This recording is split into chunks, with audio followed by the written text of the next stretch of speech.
when you're learning to navigate with a map and a compass. There's a couple of really common mistakes that I find everybody will make at least once in their navigation career. And one of those is to be 180 degrees out or 180 degrees wrong in your bearing that you've taken from the map. Now, there's a really easy way that you can double check, make sure that you have got the right bearing. Apart from checking with your mates around you, hey, have you got the same bearing that I have? Do you concur? One of them is to think differently about your map. Think differently about your compass. And by that, I mean, think the way you did when you were at school. Do you remember this? It was about 3rd grade, yeah?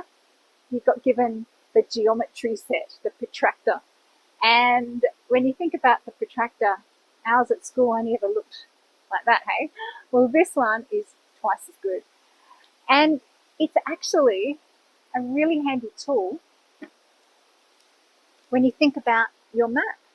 We always grew up thinking that you'd hold a protractor this way, but actually, this is the way we should think of it. We know that north, when it comes to our cardinal points, so that's that north, east, south and west, never eat soggy wheat bits. We put 0, even just visually in our head, we visualize that north is 0. We know that south is 180, east is 90 degrees, and west is 270.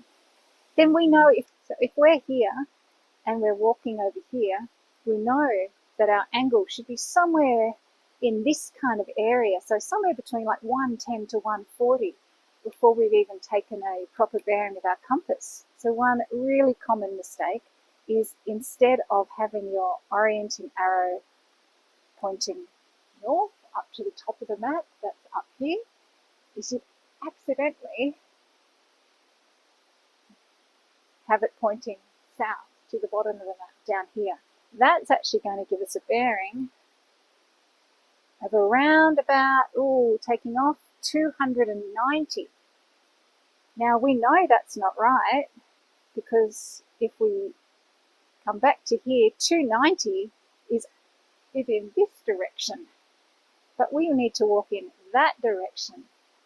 So that's one common mistake. Another one you might do is, in the example, you were standing here on the high point 1207 and you wanted to go here. So yeah, your compass should be that way, direction of travel arrow pointing this way.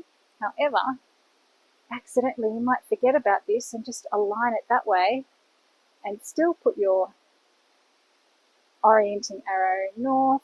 Everything else seems great, but you'd actually be 180 degrees out. The other thing I love is this, kind of daggy, bit old-fashioned, but they're called a roamer. And you can see that the roamer comes with a little protractor on it. It's also got scale ruler measures on it, 1 to 25,000. There's a 1 to 50 as well, and a 1 to 100. But it breaks down your grid square into 100-meter measures. Get much more accuracy that way.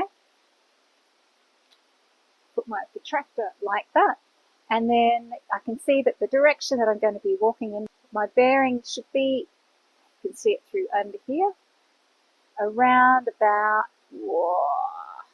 somewhere over here, 120. So you can do that same kind of visual think and check.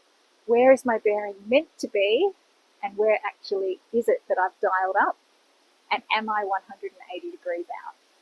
So, hope you found that helpful. Don't forget to, as they say, like, click, subscribe, blah, blah, blah. But actually, more than blah, if you've got a question, please feel free to throw it in the comments below. I'll try and answer your navigation questions.